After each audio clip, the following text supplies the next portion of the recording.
What is up, you guys? It's Anshul here, back with Supercharged. Okay, let me let you guys in on a little secret. I'm a broke college student, about to be a broke new grad, and I still don't know how to buy groceries. Ah, yes, an apple.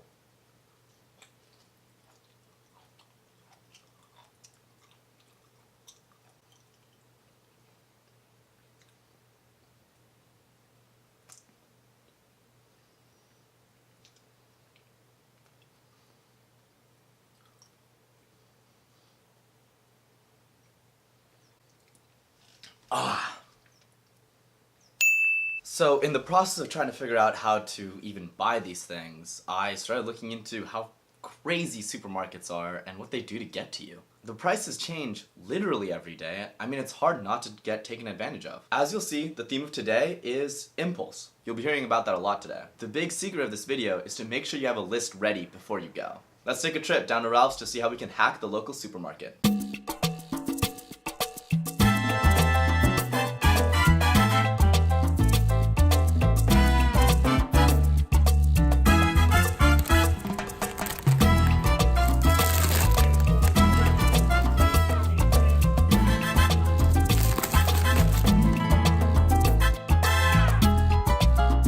So the first thing you can do is to make sure that you earn while you spend. The biggest part of that is reward cards and credit cards. Make sure to open up a credit card that has significant cash back on groceries. Or maybe sign up for a credit card with the local supermarket. Rewards cards can save you big just because you have to buy groceries every week anyway. And usually they're free. Opening credit cards is scary, I get that. But make sure you always use that card to only pay for groceries and to keep that balance low. It might sound crazy right now, but it's actually important to have multiple lines of credit open before you graduate. It'll be super important for the big purchases later in life or any loans you want for a bank. We'll talk about credit card scams in a later video, but make sure to keep your credit score high too.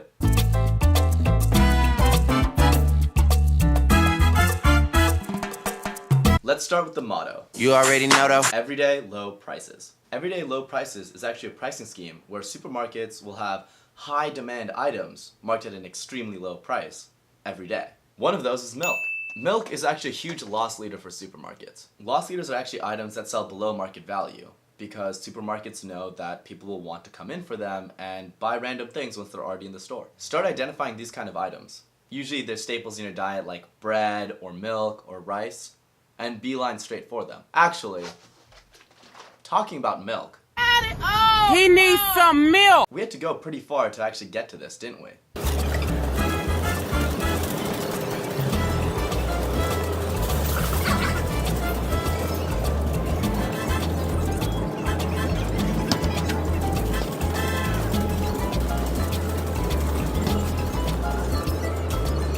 Where the milk was located was actually the farthest point from both entrances, and there's actually a reason for that. Supermarkets actually purposely put commonly needed or important items at the furthest back point in the store. With physical products, foot traffic is everything. With all the candies and chips that you have to pass on your way to the milk, it increases the chance of you making an impulse purchase. Tip to avoid this: start at the back of the store. Most of the items that you're looking for are probably back there anyway, and you'll be able to go in and out as quick as possible without being enticed by everything else.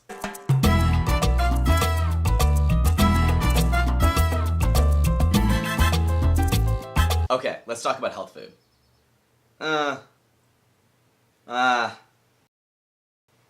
There we go.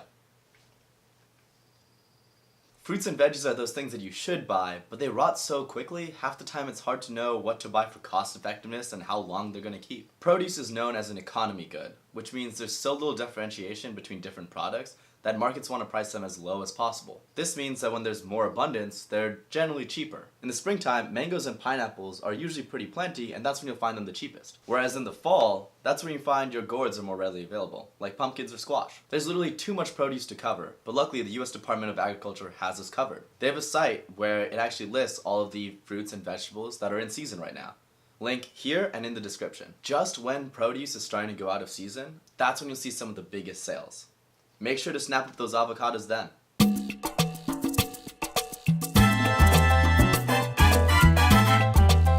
Next, once you know what's on your list to buy and you end up finding it, dig deep for the freshest. Supermarkets use a rotating queue-like system where the oldest ones are put in the front and the freshest ones are put in the back. Don't be afraid to dig deep to find the freshest bread, milk, or fruits that you're looking for.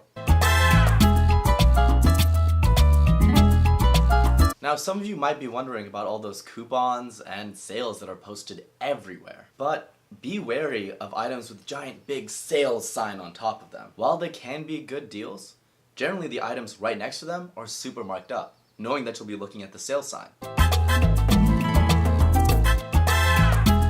Next, let's talk about what exactly to buy. If you really want the bang for your buck, make sure you buy bulk. Buying a whole chicken is way cheaper than its boneless or smaller counterparts, and according to the Department of Agriculture again, frozen chicken lasts for about a year. Also, don't buy sauces like salsa, guacamole, or salad dressing. The recipes for those are easy as heck, and the ingredients are all around you. Plus, they're a cool party trick. Also, if you're buying for yourself, consider buying inorganic. The organic versus inorganic debate is a huge topic for another video, but there's no conclusive evidence that organic food is actually better for you. Buying inorganic saves you money and gets you the exact same nutrition that you need. Also, if you drink tea a lot like I do, try investing in loose leaf tea and a container. It's much cheaper than individual bags and reduces the impact on the environment.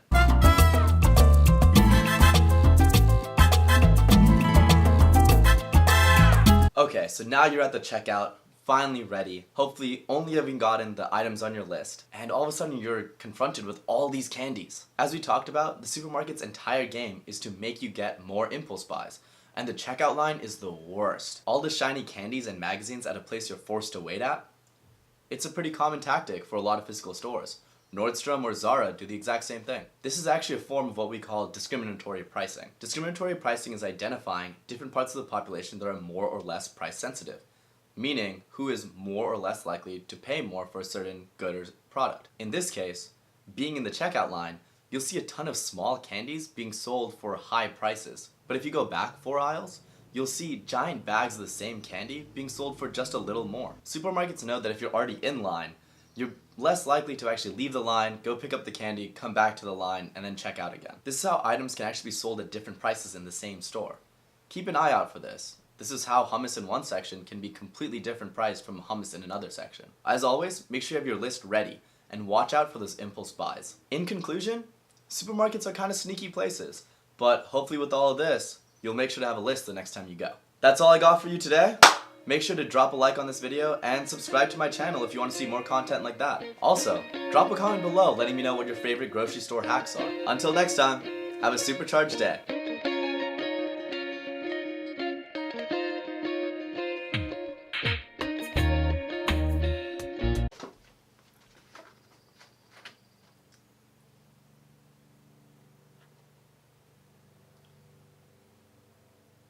This isn't even my milk.